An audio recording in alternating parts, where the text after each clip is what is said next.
Hello and welcome to Blockchain Gaming World episode 119. I am your host John Jordan, and joining me today is David Kim, who is the head of games publishing at Tyranno Studios. How's it going, David? It's great. How are you doing? Good. So we've got plenty to talk about.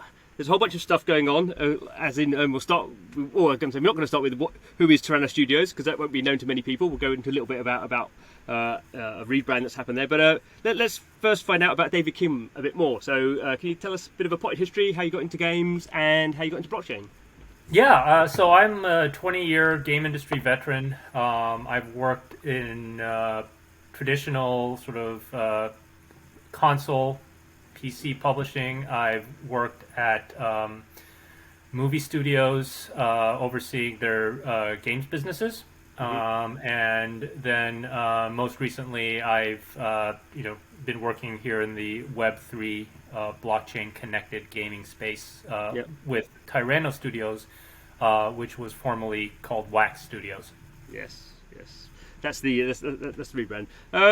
So I mean, Was the sort of movement from sort of Web 2 games, as I guess we now have to call them, to Web 3 games, was that sort of a fairly smooth one for you? Because people seem to go through sort of different transitions. Some people just sort of, maybe like me, just sort of just get it and all pile in. Other people have to sort of think about it for a bit. Was there any sort of thinking involved, or did it seem very obvious to you that no, there's definitely was this thinking thing? involved. I mean, the interesting thing I always tell people who have not tried to do anything with blockchain is, especially coming from the game space, right? Everybody assumes, well, it's all computers, it's all computer code. It should, be easily understandable from, one to the other. And it's not. They're just so radically different in the way that they're designed to operate. That just because you're very, very knowledgeable about game development and coding for games does not make you particularly knowledgeable about blockchain development and coding for blockchain smart contracts, and vice versa. So.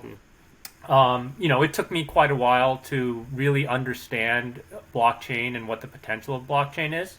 It was a process that really started while I was at Sony Pictures, overseeing the games business. I was also responsible for overseeing anything that was, starting to percolate up with regards to NFTs and blockchain. Okay. At first, honestly, like during the time when everything was happening on Ethereum, I wasn't really particularly interested in the space. It didn't seem like there was a lot of potential. And then I started talking with the team at Wax Studios when they approached me about licensing some IPs for NFTs, and started learning about how Wax works and how it's different from what Ethereum was at the time and what Ethereum still is in many ways. And having what was a 3-hour discussion with the CTO, where I was just giving him the Socratic method and just asking him every single question that would come into my mind to try and fully understand how Wax works and what its potential was. I saw huge potential in Wax that wasn't there on Ethereum really, because again of the way it works, and huge potential for gaming, and that's why I'm here. Good. Okay, so let's talk a bit. I mean, you sort of mentioned it there, sort of structuring the discussion of sort of Wax and Ethereum, and obviously, there are now at least a dozen or so sort of blockchains out there where you could sort of games are running. Wax was one of the sort of early ones with games, but for people who don't know about Wax, do you want to give a bit of a sort of potted explanation of Wax and why it is different and how just how it connects to the Ethereum and other changes? Yeah, so Wax blockchain originally was started in 2017 was when they started the development. It became fully operational in 2019. That kind of makes it an OG chain. So it's there's essentially chains that were developed pre-2019 and then chains that were developed post-2019. So the ones that are post-2019 that most people are familiar with are things like Polygon and Solana and all those.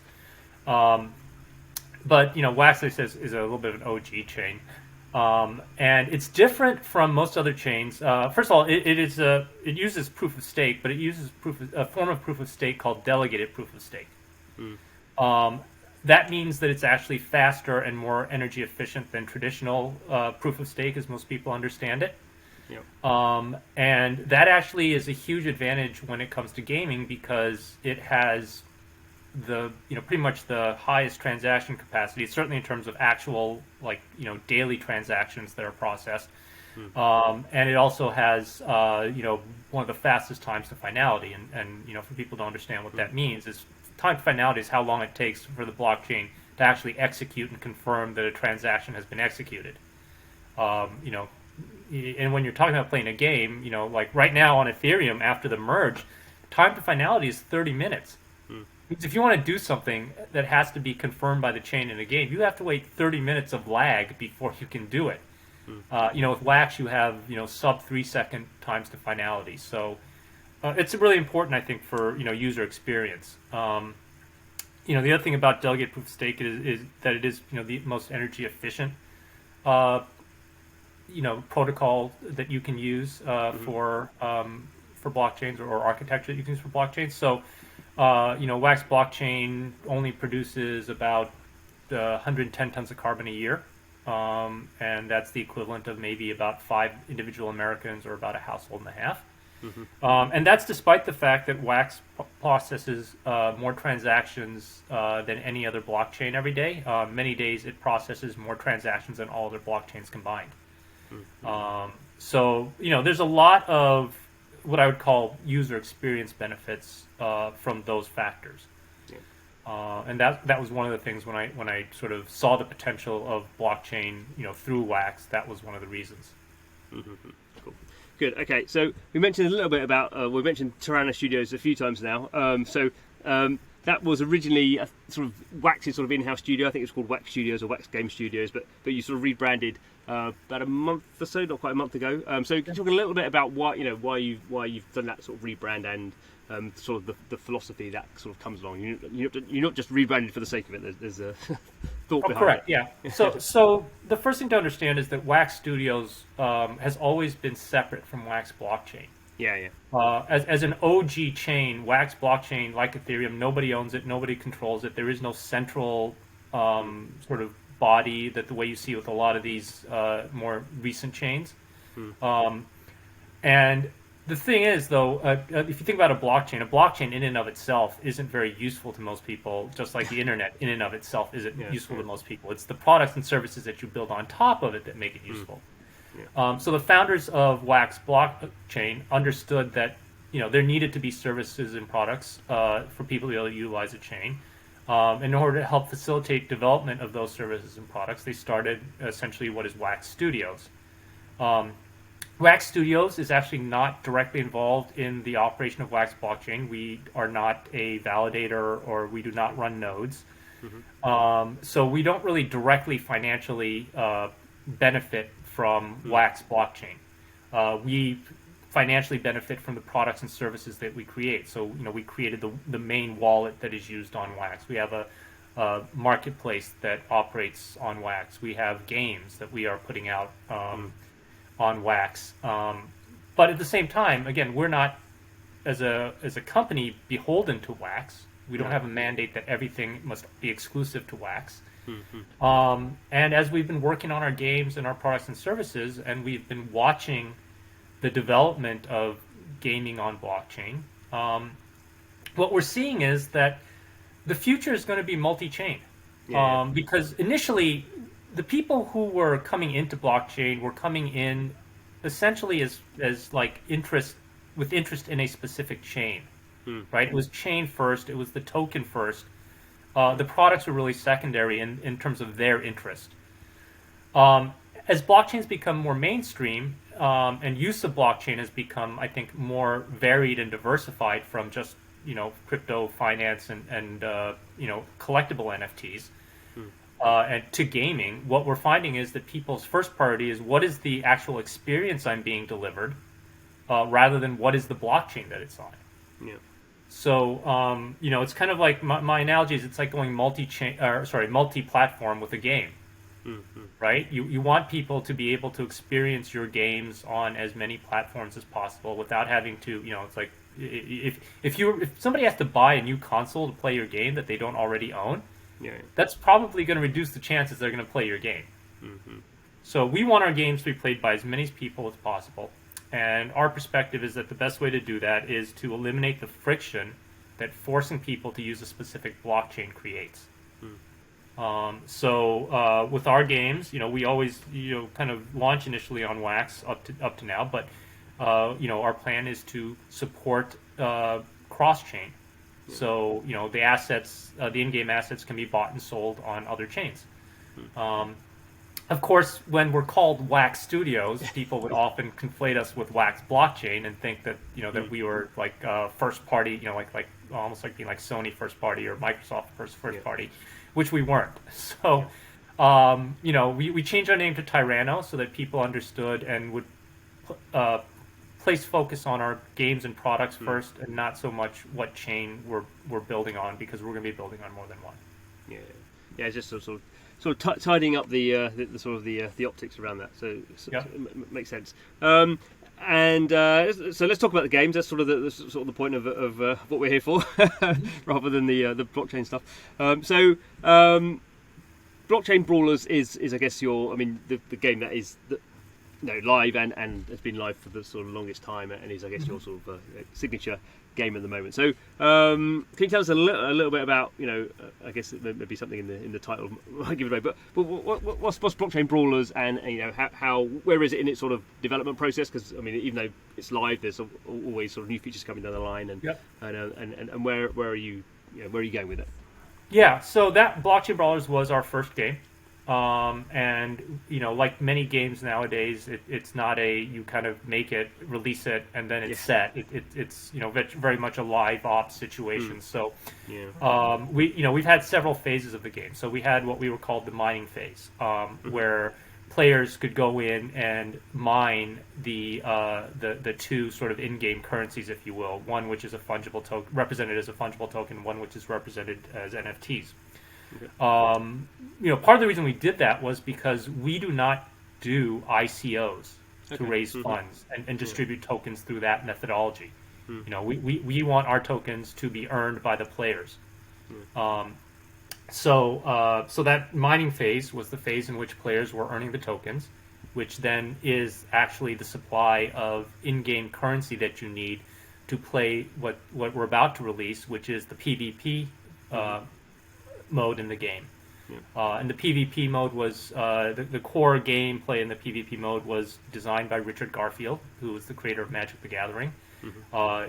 We had met with Richard about a bunch of other things. He'd actually we'd been reached out to actually by one of his representatives about potential interest in stuff that Richard has done.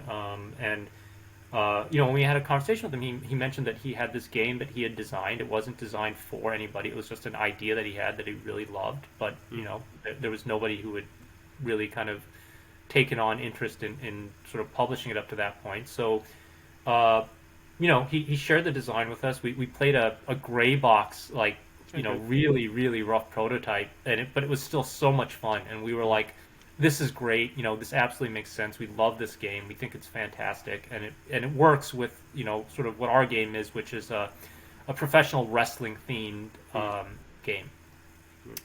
So we've been working on development of that PvP mode. It's just about ready to launch. We're looking at a launch towards the end of October. We currently have a open beta going on.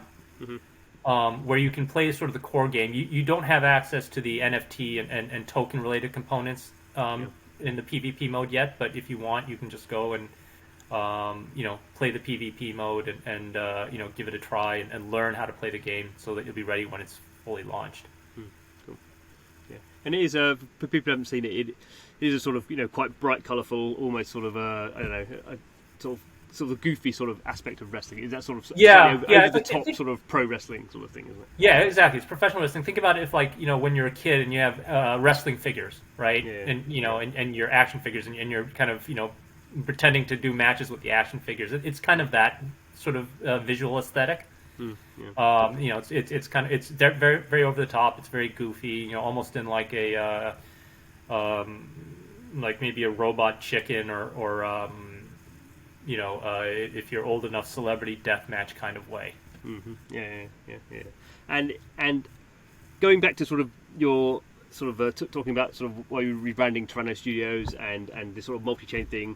you actually have a multi-chain thing now going on with blockchain brawlers as well. So you have the first sort of iteration of that. So because I find it interesting because there have been a whole bunch of sort of projects that have been on specific blockchains, really their own blockchains. So like Splinterlands is one example, and Blankos. And over time, they also sort of have these. They choose to have assets on Ethereum as well, because obviously Ethereum is where a lot of the sort of collecting sort of volume and trading is. So can you talk a little bit about what you're doing on Ethereum, which is part of blockchain brawlers? Even though the game runs on Wax, you're having NFTs being minted on Ethereum and Correct. Move them around. So yeah. So we want, again, what we want is we want people to be able to buy and sell their assets and NFTs on whatever chain is most comfortable for them, right, or most familiar for them.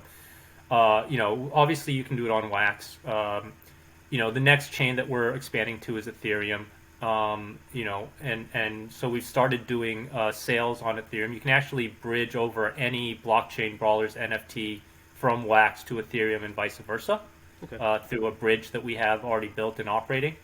You can also transfer assets to Binance Smart Chain if you want, through a bridge we have for Binance as well. And so you can, take your NFT and sell it anywhere. We're also, doing initial sales of NFTs on these other chains to try and get more of their communities, directly involved. So we did sales of brawler NFTs, character NFTs, on Binance when we, were first launching the game. We're currently doing sale of what we call Brawliseums on Ethereum. And a Brawliseum is kind of an interesting thing. It's not an in-game item specifically. Okay. A lot of people equate it with land, but it's not really land either. Right. It's kind of an entirely new concept that we've come up with for blockchain connected games, and we're calling it sort of a minting pass. Okay. And if you think about sort of what's been going on in blockchain gaming to date, the idea is that players primarily create the assets that are needed to play the game, and then they sell them to other players who need them to be able to come in and start playing the game. It's what Axie Infinity did. It's what most games have done up to now. There's a fundamental flaw to that everybody's now kind of figured out, which is that when everybody can start manufacturing items, initially you have a shortage and the price goes super high, which then incentivizes more people to come in and start crafting more items. But eventually, when everybody is crafting, it results in a situation where oversupply becomes a problem. And then once oversupply happens, the economy crashes, and that's the end of it. Like, you can never recover from oversupply, really. But in a traditional game, right, you're buying directly from the game operator, and that means that they can control how much supply there is of digital items. With blockchain brawlers and with the Brawliseums, what we kind of did was we said, look, we don't want to be the ones controlling supply. We want to have it, done by the player community. But we also can't have every player who plays the game crafting and minting new items as part of the gameplay process. So we created a separate sort of crafting game where people, kind of make decisions, and it's a very complex sort of leveling up system where you have to make decisions about what you want to do at a given time to maximize the odds of producing the thing that you want to produce. And in order to play this mode, you have to have a Brawliseum. There's only 1,100 Brawliseums total. And so therefore, a maximum of 1,100 people can play this crafting game at any one given time. And so regardless of how many people are playing PvP, the number of people who can, craft and supply the items they need is like 1,100. So that's how we're trying to address the oversupply issue. Okay, so that's interesting. Yeah, sort of. So almost that becomes sort of part of the game as the price of the Brawliseum sort of rises and falls depending on they're another part of the economy really, but there's a fixed supply, and people who own them decide what they want to do with them at any one period of time. So you sort of I guess you sort of constrain the sort of boom bust cycle because these people have this extra lever that they can sort of use. Exactly. Cool. Good. And so, I mean, I think looking at the numbers, I think Blockchain Brawl is one of the biggest games on Wax, if not the biggest game. Do you, obviously, it's not as big as you would want it to be. PvP is obviously a massive thing because that's sort of the main mode for every sort of game type. PvP is its sort of main mode, certainly in terms of driving the sort of the most engaged players. So, do you see with Blockchain Brawlers sort of up to now, you've sort of been in the sort of the early launch phase, and it's sort of PvP is really where you expect the sort of the sort of growth to happen and people to get interested, because that is sort of the core bit of the game, or is it? Have you seen any sort of early signs of that, or is it still a bit? Yeah, absolutely. Look, let's be honest. The mining phase game is not for most people who are interested in gaming, right? It's very much a very crypto native centric type of game. It's not something that was going to appeal to a mass market gamer. The PvP mode absolutely will. It is, and again, if you go to, I'll have to get you the link so you can post it in whatever description you have for this particular episode. But you go in and you play it, and it's a traditional game. Right now in the open beta, you go in. There's no crypto elements. You just go in and you play the game, so you can see how the mechanics work. And like I said, when we first saw it, we loved it. We thought it was super fun. Since we've been doing the beta, even though you can't earn anything, right? And you're just playing for fun, the retention metrics and engagement metrics in the beta have just been huge. So we think this is a game that works for traditional gamers.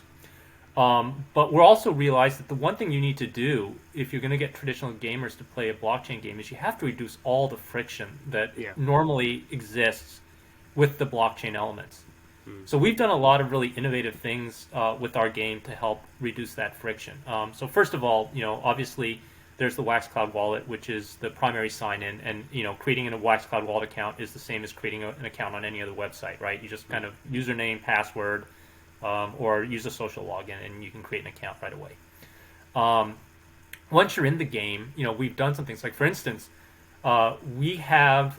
A lot of games, if people want to buy and sell items with each other, they have to go to a secondary market that's outside the game, right? And that's extra friction. So we created a widget that allows us to actually have an external market, the external secondary market that we operate, be visible in the game as the in-game market. So there's literally there's a tab that says Brawl Mall. You hit that, and then you see the marketplace, and you can just click and buy directly from the secondary marketplace using your in-game currency.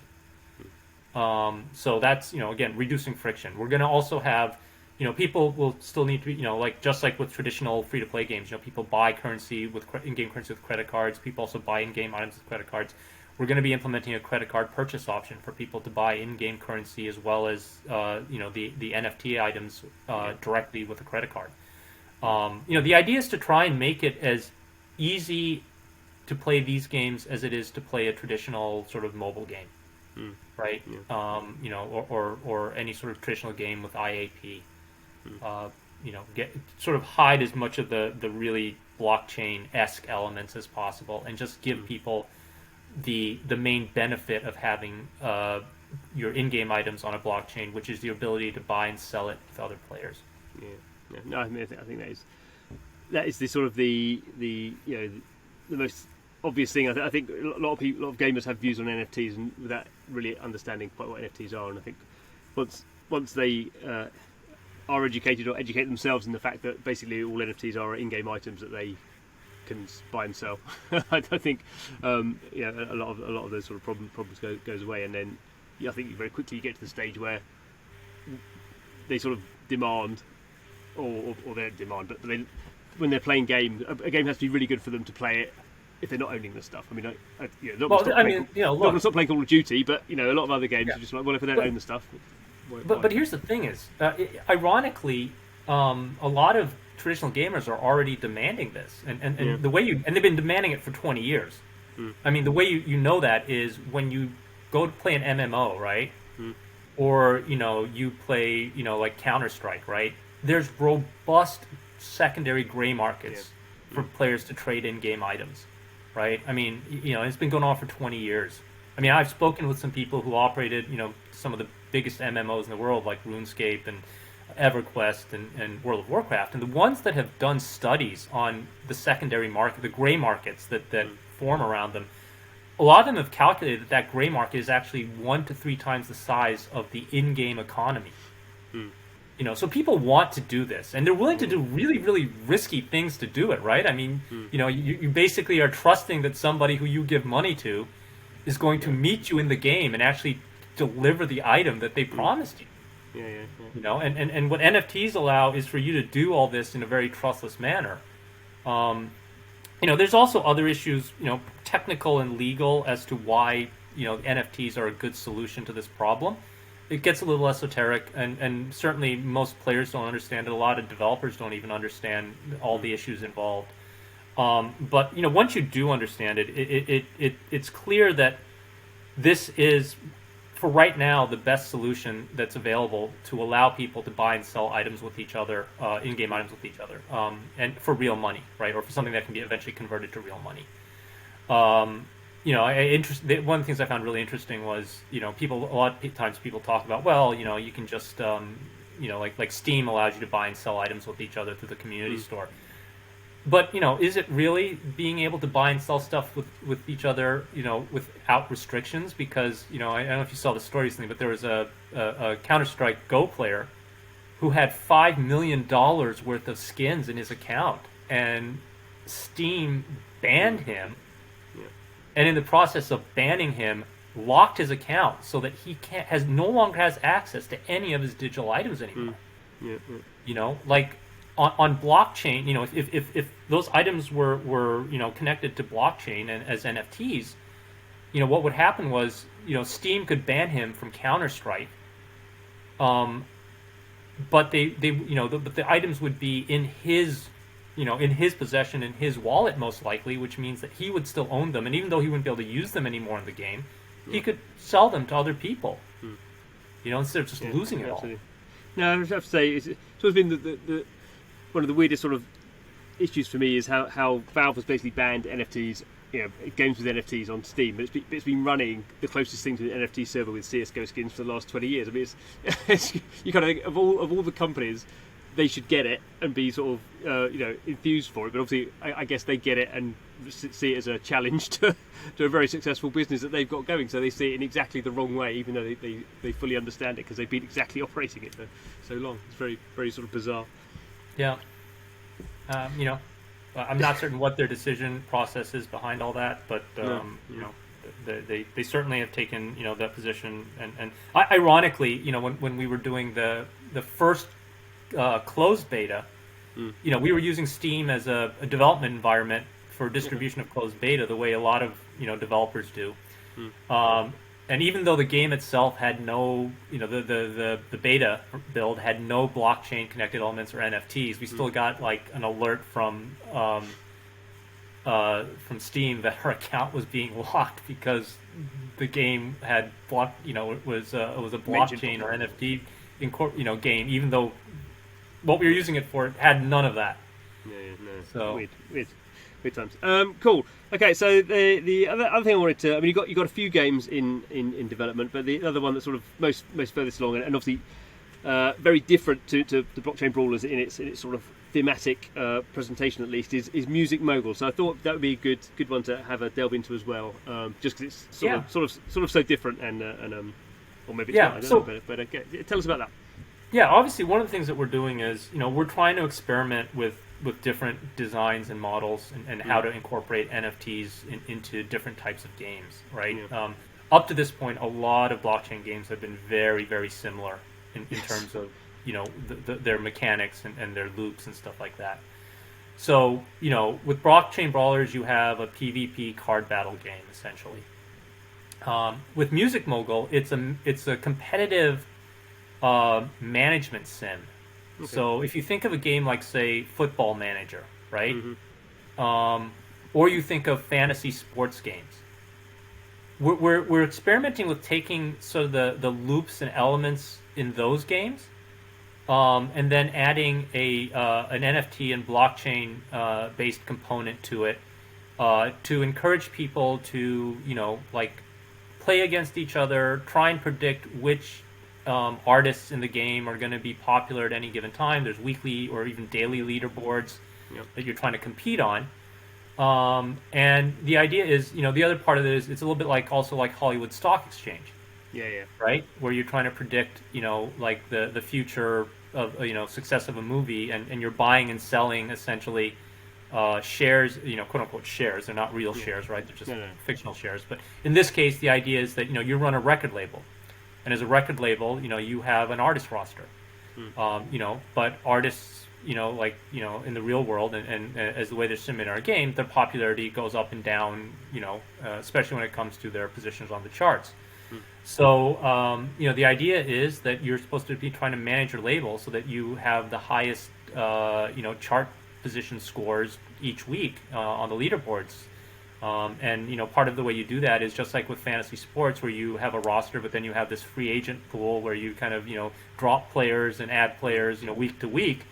You kind of want to do the same thing with artists, right? You kind of try to pick up artists that you think you're going to be going up in the future at a low cost on secondary markets, and then sell the ones that maybe you're doing really well right now that you think might be declining in the future. You can sell those, and so it's trying to incorporate a lot of different sort of gameplay mechanics that we know work individually into an experience, and then also adding again this component of you own the assets.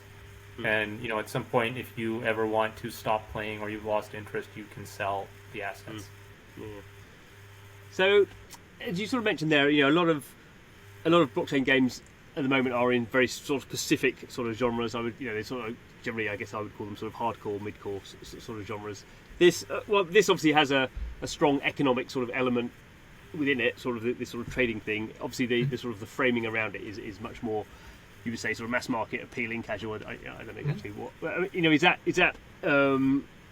is that something that you think that an audience is ready to sort of take on a game that does have blockchain, even though the blockchain is going to be sort of hidden around the sides? Do you think we're at that stage now where these more sort of casual concepts are going to start to engage sort of audiences, or is it really going to be for the next year or so? This kind of the hardcore sort of teenage, early 20s sort of male tropes are still going to be the majority?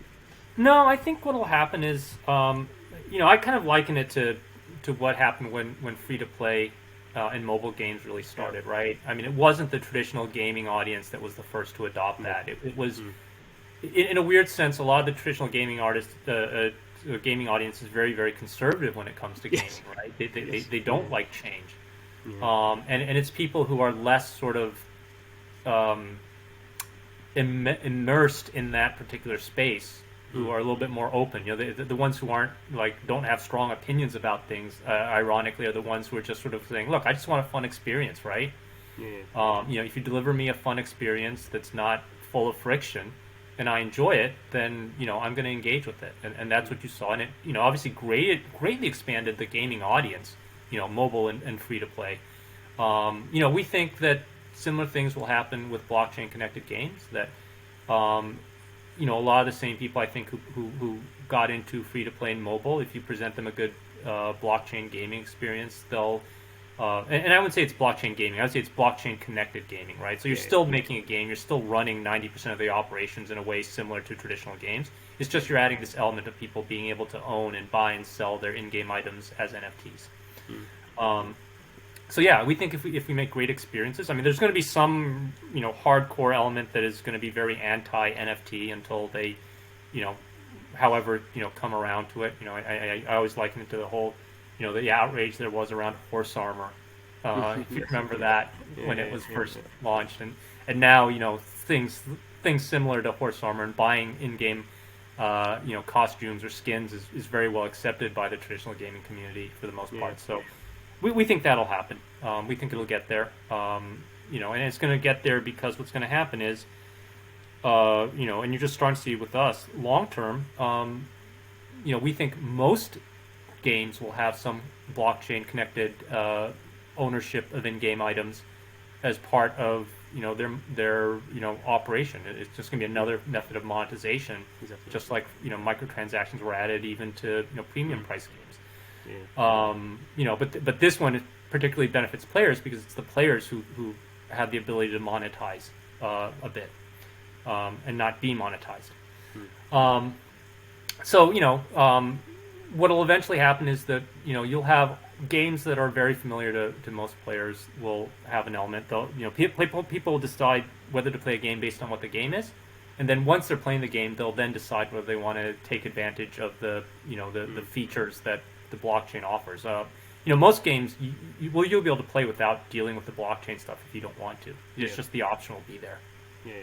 Yeah. I guess it will be. I'm just seeing a lot of games now where you have this sort of layering where it's as you're saying now, it's sort of one level you can sort of play it as a free-to-play mobile game without spending anything at all, as you sort of already can, or you can play it as a free-to-play mobile game and spend within that purchases. And then the next layer is if you either grind a lot or maybe get given an NFT in the game, or you just go out and directly buy an NFT. Then there's another whole layer of game which is more about the economy and maybe different modes, and those are all going to live. And people are going to maybe sort of ladder up between the different sort of layers there, but it's all going to be games are going to have all those sort of experiences within them. Yeah, and it can even be simpler than that. I mean, hey, look at a game like Fortnite, right? They monetize entirely, essentially via skins. Yeah. But interestingly, a lot of their skins are only available for very limited periods of time. So if you weren't playing the game at that point, you have no option of getting that skin unless you get lucky enough that they make it available for another limited period of time again. Imagine if all those skins were able to be withdrawn from the game as NFTs, or actually ownership, because it's not really withdrawing the asset, you're just getting a key that unlocks the asset to whoever holds it.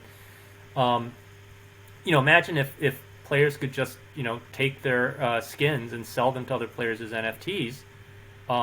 People who weren't playing at a time when a particular skin was available but really wants it, it gives them an option of getting it. And that's real simple. It's not a complex implementation. It's just allowing people to trade items. Good. And on that note of simplicity, which is not often where we go with blockchain games, I'll say thank you very much, David, for your time. That was a really good explanation of the product you're doing and more generally the philosophy which you are looking at the sector. Thank you very much. Appreciate you having me on. Always wonderful to talk with people about this stuff. I definitely feel I'm an evangelist for this, and one of the things I really want to do is I want to educate and help people get over their misconceptions about what blockchain connected gaming is. Cool. Good. And we'll make sure we get a link to blockchain brawlers and the PvP stuff that's coming in a few weeks' time as well, so people can go and check that out. But thank you, David, and thank you to you for watching, listening, depending on how you're consuming the podcast. Remember, every episode we're talking to the people who are building out this sort of brave new world of gaming, mixing up with blockchain and ownership and tokens and economics and all this sort of crazy stuff. And I think the interesting thing is sort of everyone has their own slightly different take on it. I don't think anyone knows exactly how it's all going to play out. So there's plenty of creativity being shown. So hopefully you are being educated as well by listening to the podcast. So please subscribe and come back next time.